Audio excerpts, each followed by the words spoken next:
नछेरों हमें हम सताए हुए हैं, कई जख्म सीने पे खाए हुए हैं। यह जो पंक्ति है यह अभी वर्तमान स्थिति जो यादवों का है ना बिहार में, उसके ऊपर सटीक बैठ रहा है। हम ऐसा क्यों कह रहे हैं यह वीडियो के अंत तक देखने के बाद आपको पता चल जाएगा। और हम तो साफ साफ लिख भी दिए हैं कि 18 यादवों का न्यायिक तौर पर नरसंहार किया गया इस बिहार में।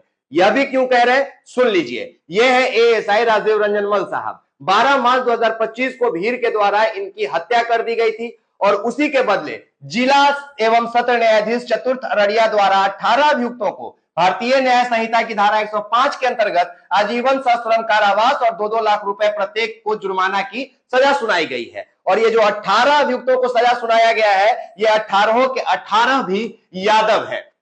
सवाल ये नहीं है कि यह यादव को सजा दिया गया है, सवाल यह है कि न्यायाधीश महोदय ने सजा देते हुए यह कहा है कि हम एग्जाम्पल सेट कर रहे हैं, उदाहरण सेट कर रहे हैं कि आने वाले दिनों में किसी और प्रशासनिक लोगों की हत्या भीड़ के द्वारा नहीं किया जाए। अब हम न्यायालय से यह पूछते हैं कि साहब आपने यह उदाहरण पहले सेट क्यों नहीं किया? पहले उदाहरण सेट कर दिए होते तो आज एएसआई राजीव रंजन मल साहब जीवित भी होते और ये 18 लोगों की हिम्मत भी नहीं होती कि ये लोग किसी को मार सके और ये 18 लोग आज उम्र कैद का सजा भी भुगतने की स्थिति में नहीं होते। लेकिन कई लोग कहेंगे कि ये जाति खास का बात है इसलिए तुम ऐसा कह रहे हो। तो नहीं साहब, हम जाति खास है इसलिए यह बात नहीं कह रहे हैं, यह बात हम इसलिए कह रहे हैं क्योंकि यह न्यायिक तौर पे यादवों का नरसंहार हुआ है। मेरे पास प्रमाण है। जानते हैं क्या प्रमाण है?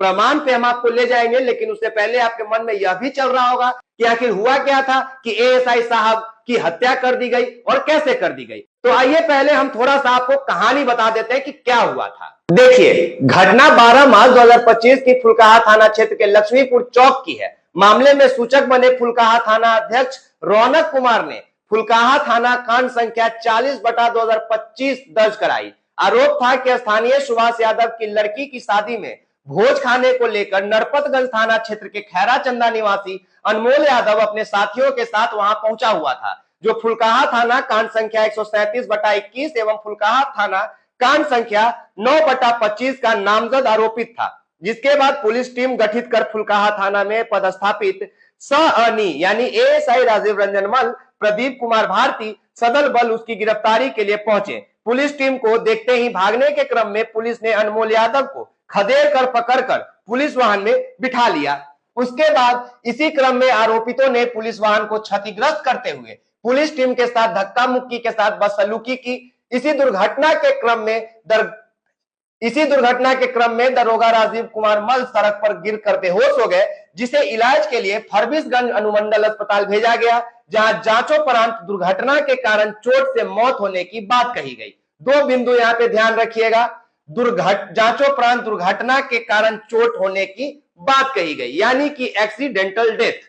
इसके साथ ही आरोपितों द्वारा अनमोल यादव को जबरन छुड़ाकर भगा दिए जाने सहित 2 मोबाइल गायब होने आदि कथित आरोप के साथ प्राथमिकी दर्ज किया गया था। 2 बात इसलिए बोले कि एक तो ये जो एक्सीडेंटल डेथ की बात है और दूसरा ये नाम रौनक कुमार जो सूचक बने थे फुलकाहा थाना क्षेत्र के, यह नाम बहुत महत्वपूर्ण है, अंत तक याद रखिएगा। अब आइए आगे कि अगर यह गए और भीड़ के द्वारा धक्का मुक्की होने से एएसआई साहब गिर जाते हैं और उनकी मौत हो जाती है, जिसके बदले न्यायालय ने क्या किया कि 18 यादव को सजाए उम्र कैद की सजा सुना दिया, साथ साथ 2-2 लाख रुपए जुर्माना का भी, और बोला उदाहरण सेट करेंगे। अब हम उसी न्यायालय से यह साफ साफ पूछ रहे हैं कि महोदय तब आप कहां थे जब इस बिहार में और भी हत्याएं प्रशासन की गई थी? और उससे पहले, बिहार से पहले देखिए कि एक मामला तो राजीव रंजन मल साहब का है, दूसरा मौगंज गादरा में यानी मध्य प्रदेश में एएसआई रामचरण राम को 15 मार्च 2025 को भीड़ मार दिया था, जिसके बाद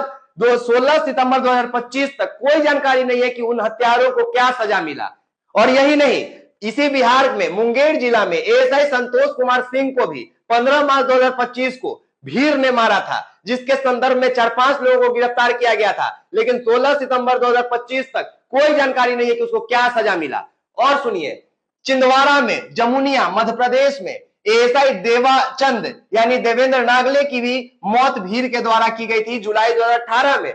इसमें भी कई लोगों पर केस बना। 16 सितंबर 2025 तक कोई अपडेट नहीं है कि आखिर जमुनिया में जो देवचंद की हत्या हुई उसमें आरोपितों को क्या सजा मिला। इसके बाद हम रुख करते हैं बिहार के तरफ। आप सबको पता है कि बिहार में शराब बंद है, शराबबंदी के कारण आए दिन आप लोग सुनते होंगे कि शराब माफियाओं के द्वारा प्रशासन के ऊपर हमला किया गया है। उसी का कुछ उदाहरण आपको दे रहे हैं। दिसंबर 2023 में बेगूसराय जिले में एक सब इंस्पेक्टर खामस चौधरी को शराब तस्करों के वाहन द्वारा कुचल कर मारा गया। एक होमगार्ड कांस्टेबल गंभीर रूप से घायल हो गया। द हिंदू इस न्यूज का न्यूज सोर्स है। फरवरी 2021 में सीतामढ़ी जिले में मेजरगंज गांव में पुलिस टीम द्वारा छापे के दौरान शराब तस्करों से हुई मुठभेड़ में सब इंस्पेक्टर दिनेश राम मारा गया। द न्यू इंडियन एक्सप्रेस इस खबर का न्यूज सोर्स है। जुलाई 2021 में केवटी पुलिस थाना के बाहर एक कांस्टेबल सैफी उर रहमान को शराब माफिया की गाड़ी ने कुचल दिया, जिससे उसकी मौत हुई। इंडिया टुडे न्यूज सोर्स है इस खबर का।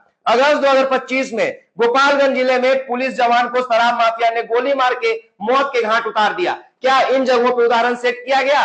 क्या आज तक किसी भी शराब माफिया को उम्र कैद या सजाए मौत सुनाई गई? नहीं सुनाई गई। और सुनिए एक रिपोर्ट क्या कहता है। Over the past 70 days 8 major assaults have left 1 police officer dead and 15 other injured। मतलब कि पिछले 70 दिनों में 8 मेजर घटना हुआ, यानी कि 8 जगह पे हमले किए गए प्रशासन के ऊपर, जिसमें एक ऑफिसर की मौत हो जाती है और 15 से अधिक घायल हो जाते हैं। 70 दिन, पिछले 70 दिन का यह मामला है, यानी अमूमन 2.5 महीने में 8 जगह प्रशासन के ऊपर हमला किया जाता है और 15 जवान घायल हो जाते हैं, की मौत हो जाती है। यह शराब तस्करों के द्वारा हत्या का प्रशासन का लिस्ट आपके सामने है और यह वो लिस्ट है जो महज मैंने 5 मिनट में आपके सामने रखा है खोजकर।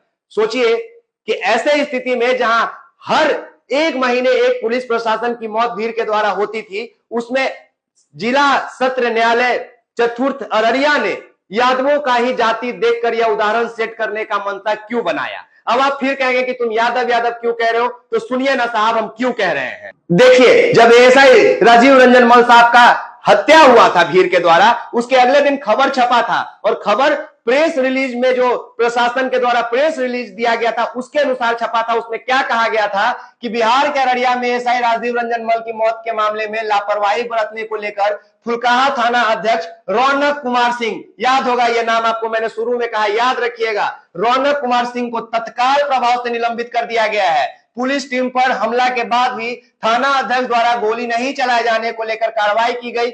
फुलकाहा थाना के पुलिस वाहन चालक गृह रक्षक अजय कुमार पासवान पर भी कार्रवाई की गाजगिरी है। पुलिस की जांच में थाना अध्यक्ष रौनक कुमार सिंह और वाहन चालक होमगार्ड जवान अजय कुमार पासवान की लापरवाही सामने आई है। पुलिस अधीक्षक ने यह कार्रवाई पूर्णिया प्रक्षेत्र के पुलिस उप महानिरीक्षक पीके मंडल के निर्देश पर की गई है। पुलिस अधीक्षक कार्यालय से जारी प्रेस रिलीज में यह जानकारी दी गई है।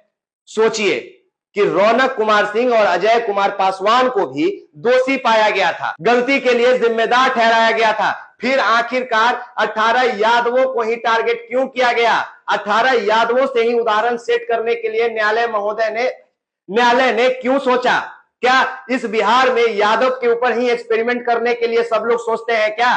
और हम यादवों के जितने भी बचाव पक्ष के नेता हो या वकालत करने वाले वकील, उन सभी से गुजारिश कर रहे हैं कि आप न्यायालय में अर्जी दीजिए और कहिए न्यायालय को कि साहब आपसे कहीं ना कहीं चूक हुआ है। हम ये नहीं कह रहे कि न्यायालय ने गलत सजा दिया है, हम ये कह रहे हैं कि न्यायालय के समक्ष गलत जानकारी दी गई, गलत दस्तावेजों को रखा गया होगा, गलत तथ्य परोसे गए होंगे, जिसके आधार पर अदालत ने मजबूरन यह फैसला लिया कि 18 लोगों को सजाए उम्र कैद की सजा सुनाई है। बाकी अंत में एक और बात बोले, ये जो दुर्घटना शब्द का आप जिक्र सुने थे ना, यानी कि एक्सीडेंटल डेथ, तो एक्सीडेंटल डेथ और सोचा समझा साजिश के तहत हत्या में फर्क होता है। एक्सीडेंटल डेथ में वो सजा नहीं मिलता है जो साजिश हत्या के तहत मिलता है। और साफ साफ बताया गया था कि दुर्घटना के दौरान मौत हो गई एएसआई साहब की, यानी कि धक्का मुक्की हुआ, साहब गिर गए और उनकी मौत हो गई। वो भीड़ सिर्फ अनमोल यादव को छुड़ाना चाहता था, न कि एएसआई राजीव रंजन मल साहब का हत्या करना चाहता था। यह गैर इरादतन हत्या के शिकार हो गए थे एएसआई साहब।